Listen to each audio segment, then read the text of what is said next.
Good afternoon, I'm Alan Unell, and this series of videos is called Healthcare Advocacy, where we address problems in the healthcare system and try to take actions to make a better system for all of us.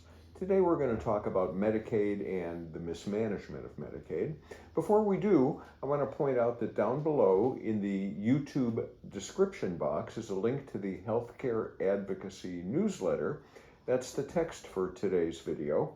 And it'll have all the reference material and background information, studies, news articles, and a lot of contact information for our elected representatives, as well as reference material for things like what do you do if a claim is denied or I need to find an abortion. Anyway, all that stuff is in there. And you can subscribe for free. All right, so let's get started. Medicaid mismanagement. I grew up in Chicago. And more than 50 years ago, Chicago was, it was shifty. It's been shifty for a long time, probably way past my parents' time, 100 years ago. But that was just a way of life there. Bribery was just the way people did business. Now, I recently read about how the state of Georgia is implementing Medicaid expansion, and all it brought back to me was the feelings of who's making money on this. So let's have some background material before we get into it. So we're all on the same page. Medicaid is a joint federal state program to provide health insurance for very low income people. It has a component called CHIP, or Childhood Health Insurance Program, because you got to keep kids healthy. And people typically have to reapply for Medicaid every year. Now, the Affordable Care Act in 2010 allowed states to expand Medicaid to include people whose income was up to 1.38 times the federal poverty limit. Well, what is that? Well, for a family of four this year in 2024, the federal poverty limit is $31,200 per year. And if you expand it to 1.38 times that, it's $43,056 a year. For a single person, federal poverty limit is $15,060 a year. That comes out to about $7.53 an hour if you're working. At 1.38 times the federal poverty limit, it's $20,783 or $10.39 an hour. You can see this is not very much money.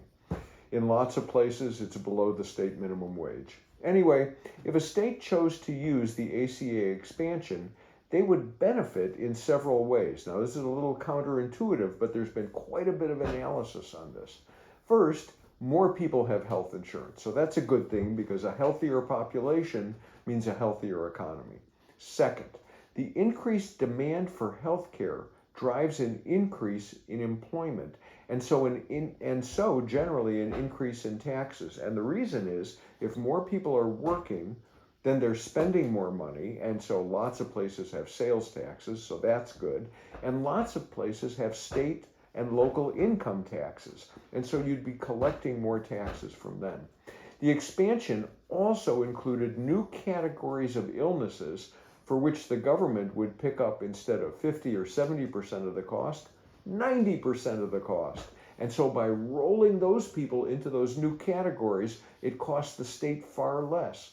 Well, it turns out that the Commonwealth Fund wanted to figure out what's the real effect on the fiscal budgets. And it turns out they did an analysis, and of course the link is in the newsletter, and they found that when you take into account the extra Medicaid categories and the federal contributions combined with the additional taxes and revenues, it turns out there's not any negative effect on the state's budgets to increase Medicaid to include all those people up to 1.38 times the federal poverty limit.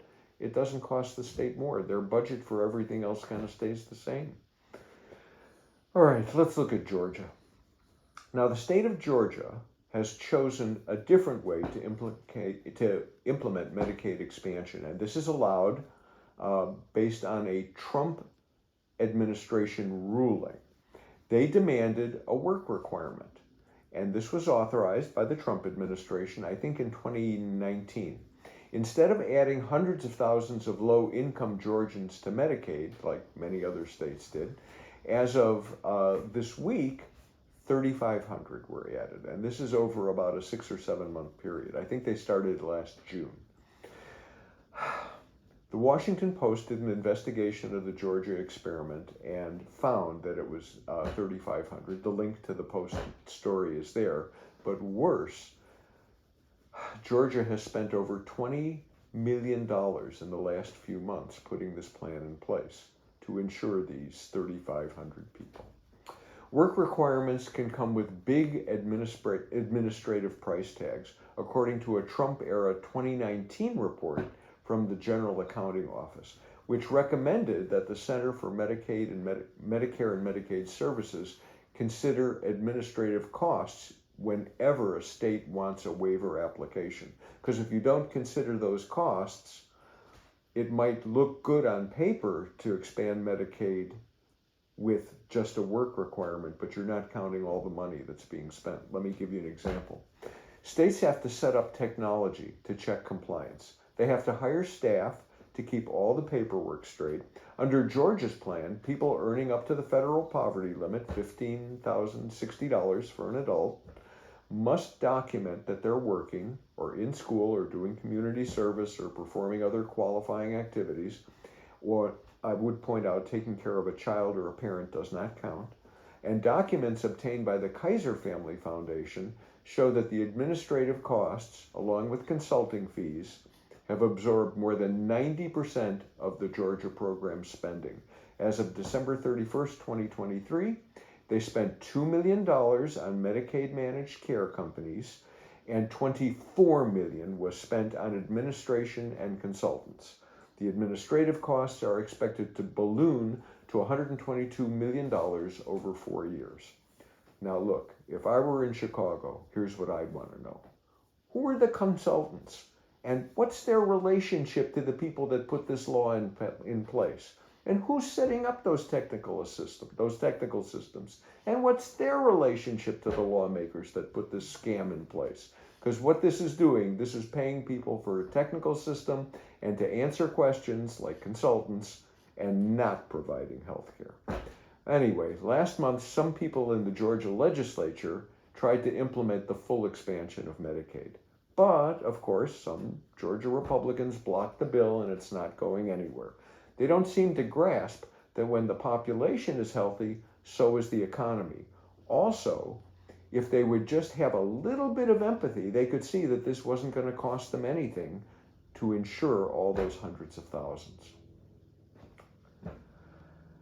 Critics of the Work for Healthcare program argue that the red tape keeps people from getting health care, while work requirements don't significantly boost employment. They don't, because we're doing so well that way. It turns out, according to a 2023 Kaiser Family Foundation investigation, having health care available, making sure that people are covered, actually does improve the employment status. More people will go and get jobs if they know they have health care. This is just so backwards. Anyway, don't expect the idea to disappear. The first Trump administration approved Medicaid work requirement programs for 13 states. Mississippi, Idaho, Kansas, and Louisiana are now all moving in that direction. Look, I'm reading a book. I started it this week. It's called Democracy Awakening. It's by Boston College history professor Heather Cox Richardson, and I've discovered that the Georgia argument against the poor is actually pretty old. It was used just after the Civil War by southern states who did not want government services to be provided to the poor because the cost of the services were going to be paid for by white people with money. In fact, that logic was used to restrict voting rights of black citizens as well. They shouldn't be able to vote in programs that they're not paying for. This argument of grievance of one group against the other is like on page 3 of the fascist or authoritarian playbook. P.S. There's a link for Professor Richardson's daily Substack newsletter. You can go read it and learn a lot about history from her. Anyway, let's remind our legislators that universal single-payer health care does fix this mess. So on your cell phone, you can use Resistbot to send a text message to 50409. And here's the message: SIGN, SIGN, space PVIBAQ. So that's SIGN, space PVIBAQ to 50409. And here's the email you'll send. Oh, I should point out, you can also just contact your representatives, because down below in the YouTube box, I have a link to their emails or phone numbers. I'm your constituent, and I want you to know that Georgia has implemented and a number of other states are planning to implement work requirements to expand Medicaid. They include Mississippi, Idaho, Kansas, and Louisiana. According to a 2019 GAO report, it is an expensive process, and we are seeing that it does not expand Medicaid very much. Here's a link to that report, and I put it in the email so somebody on their staff can go and read it. I want you to know that demanding work requirements for health care is an old argument that fosters grievance and does not work. It does not add to the workforce. In fact, it detracts. What does add to the workforce, get people working, is to make sure that people have health care. And here's a link to a Kaiser Family Foundation analysis that shows it. And of course, it's all spelled out so their staff can go read it. It's important that you, my legislators, know that when the population is healthy, so is the economy. Single-payer universal health care costs less by more than $400 billion every year, according to the 2020 GAO report. It will put more people to work, not keep people from changing jobs because they fear losing health care. This is what we, your constituents, want, and we want you to make this happen by actively working to pass H.R. 3421, the greatly improved Medicare for All Act. That's what I've got for you today. Down below, you can like, share, subscribe, send me a comment. You can send comments or requests for analysis as well to healthcareadvocacy1@gmail.com. Talk to you soon.